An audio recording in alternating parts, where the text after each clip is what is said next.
আজ আমি বানিয়ে দেখাবো পোলাওয়ের স্টাইলে মুড়ো ঘন্ট।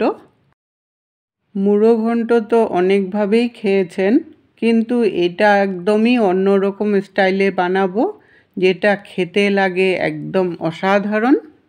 এটা কিন্তু একদমই শুধু শুধুও খেতে পারবেন, আবার ভাতের সাথে মেখে খেতেও কিন্তু খুব ভালো লাগে। রেসিপিটি যদি ভালো লেগে থাকে লাইক দিয়ে সবার সাথে শেয়ার করে দিবেন। এটা নিমন্ত্রণ বাড়ির স্টাইলে আমি কিছুটা করব। আপনাদের যদি ভালো লাগে একবার হলেও ট্রাই করে দেখবেন। খুবই সুস্বাদু একটা রান্না।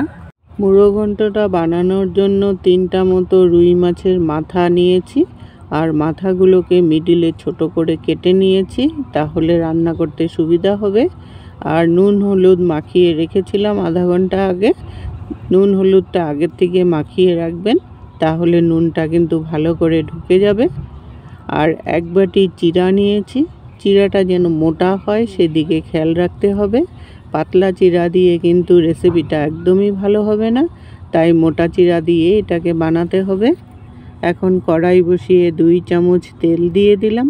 রিফাইন তেল দিয়েছি, আপনারা ইচ্ছা করলে সরষের তেলেও বানাতে পারেন। তেলটা গরম হয়ে গেলে চিড়াগুলোকে প্রথমে ভেজে নিতে হবে। চিড়া ভাজার সময় স্টিমটা কিন্তু হাইয়ে করে দিবেন, তাহলে চিড়া ভাজাটা কিন্তু খুব ভালো হবে, আর একদম ক্রিস্পিও হবে আর ফুলা ফুলা হবে। হালকা ব্রাউন কালার যতক্ষণ না হয়ে যায় ততক্ষণ পর্যন্ত চিড়াগুলোকে ভাজতে হবে। একটু লাল লাল করে ভাজলে পরে কিন্তু চিড়াগুলো আর গলেও যাবে না। আর যদি একটু সাদা সাদাভাবে ভাজেন তাহলে চিড়াগুলো কিন্তু পরে গলে যাওয়ার চান্স থাকে। চিড়াগুলো লাল হয়ে গেছে, নামিয়ে এখন আবার কড়াই বসালাম। এখন আমি সরষের তেলে রান্না করব। মাথাগুলোকে প্রথমে ভেজে নেব, তার জন্য 4 চামচের মতো সরষের তেল দিয়ে দিলাম। তেলটা গরম হয়ে গেলে তারপর মাথাগুলোকে দিয়ে দিলাম। বড় মাছের মাথা হলে একটু মিডিলে কেটে দিবেন, তাহলে মাছের মাথাগুলো কিন্তু ভাজাটা সুন্দর হয়। মাছের মাথা একটু ঢাকা দিয়ে ভাজা করলে ভাজাটা কিন্তু একদম ভিতর পর্যন্ত হবে, আর তেলটাও ছিটে আসবে না। 2-3 মিনিটের জন্য ঢাকা দিয়ে দিলাম। 2-3 মিনিট পরে ঢাকনাটাকে উঠিয়ে পিসগুলোকে আবার উল্টিয়ে দিব। ওই পিসটাও এইভাবে ঢাকা দিয়ে ভাজা করলে ভাজাটা কিন্তু লাল লাল হবে আর সুন্দরও হবে। মাছের মাথার ভিতরে কিন্তু অনেকটাই তেল থাকে, তাই মাছের মাথা দিয়ে যখন কোনো আইটেম বানাবেন তখন তেলটা কিন্তু ওইভাবেই আন্দাজ করে দিতে হবে। রেসিপি বানানোর সময় এই তেলটা কিন্তু বেরিয়ে আসে, তখন তেলটা কিন্তু অনেকটাই বেশি হয়ে যায়। ঢাকা দিয়ে দিলাম আবার। মাছের গন্ধ পেয়ে আমাদের বাড়িতে ছোট্ট একটা বিড়াল আসে, এটা রোজই আসে, সারাক্ষণই থাকে আমাদের বাড়িতে। আর আজকে মাছের গন্ধ পেয়ে বিড়ালটা একদম খাওয়ার জন্য পাগল হয়ে গেছে, আর সারাক্ষণ ম্যাও মাও মাও মাও করতেই আছে যতক্ষণ না ওকে ভাত দেওয়া হয়। 2-3 বার ঢাকা দিয়ে ভাজা করতে করতে মাথাগুলো যখন একটু লাল হয়ে আসলো তখনই নামিয়ে নিলাম। এখন আর আমি তেল দেব না, মাছের মাথার ভাজার থেকে অনেকটাই তেল বেরিয়ে আছে, ওই তেলের মধ্যেই কিন্তু আমি রান্না করব। 1/2 চামচ জিরা ফোড়নি দিয়ে দিলাম, আর 2টো তেজপাতা দিয়ে দিলাম। জিরা আর তেজপাতাটা ভাজা হয়ে যাওয়ার পর 4টা এলাচ আর 1 ইঞ্চি দারচিনি থেতো করে নিয়েছি, ওটা দিয়ে দিলাম। এই সোমবারের মধ্যে এলাচ আর দারচিনিটা দিয়ে দিবেন, তাহলে ফ্লেভারটা কিন্তু খুব সুন্দর হয়। মশলাটা যখন ভাজা হয়ে গেল তখন এটার মধ্যে ঝালের জন্য 3টা লঙ্কা আর 2টো পেঁয়াজ কুচি করে নিয়েছি, ওটাকে দিয়ে দিলাম। পেঁয়াজ লঙ্কা ভালো করে মিশিয়ে নিয়ে স্বাদ অনুসারে নুন দিয়ে দিলাম, তাহলে পেঁয়াজটা তাড়াতাড়িও মজে যাবে। 2-3 মিনিটের জন্য লো ফ্লেমে ঢাকা দিয়ে দিলাম। এদিকে মাছের মাথাগুলো যখন ভাজা হয়ে গেল, ওখান থেকে একটু মাছ বের করে তাড়াতাড়ি করে বৌদি ভাত মেখে দিচ্ছে বিড়ালটাকে। যতক্ষণ না ওকে না দেওয়া হচ্ছে ওর তো শান্তিই হচ্ছে না, মাও মাও করেই যাচ্ছে। একবার রান্নাঘর থেকে বড় ঘরে আসছে, একবার রান্নাঘরে যাচ্ছে, ও বুঝেই গেছে ওর যে ভাত মাখা হচ্ছে। তাই যতক্ষণ না ওকে না দেওয়া হচ্ছে পিছনে পিছনে দৌড়াতেই আছে।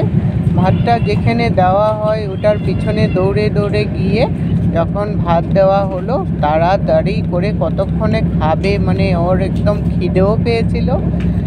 ভাতটা দেওয়ার পর ওর মুখটাও বন্ধ হলো, আমরাও অনেকটাই শান্তি পেলাম। আর আমি রেসিপিটা বানাতেও একটু শান্তি পেলাম, না হলে রেসিপিটা বানাতে গিয়েও অনেকটা প্রবলেম ফেস করতে হচ্ছে। কারণ একটা বিড়াল অনবরত মাও মাও করতে থাকলে কার মাথাটা ঠান্ডা থাকে বলুন। পেঁয়াজটা মজে যাওয়ার পর আরও 1-2 মিনিট ভাজা করে নিলাম। একটু লাল লাল যখন হয়ে আসলো তখন এটার মধ্যে 1 চামচ হলদি পাউডার দিয়ে দিলাম আর 1/2 চামচ জিরার গুঁড়ো দিয়ে দিলাম।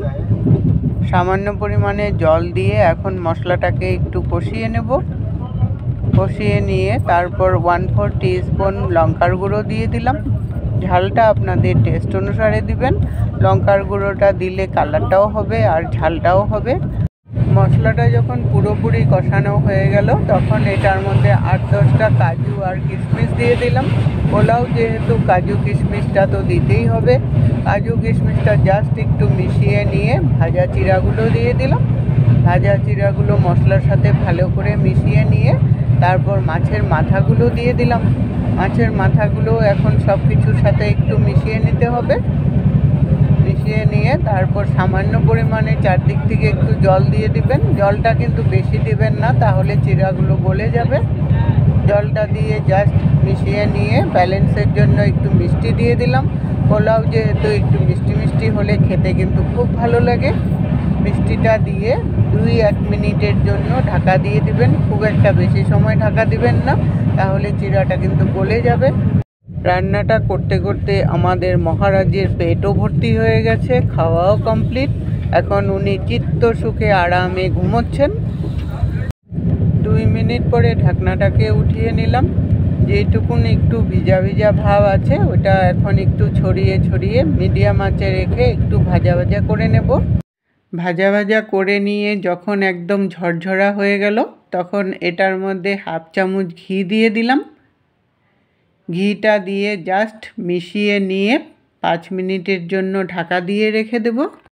5 মিনিট পরে পোলাওটা নামিয়ে দেখাচ্ছি আপনাদেরকে কতটা ঝরঝরা হয়েছে। রেসিপিটা কেমন লাগলো বন্ধুরা কমেন্ট করে জানাবেন। একবার হলেও বাড়িতে ট্রাই করে দেখবেন, খুবই ভালো লাগে খেতে। এতক্ষণ সঙ্গে থাকার জন্য আপনাদেরকে অসংখ্য ধন্যবাদ বন্ধুরা।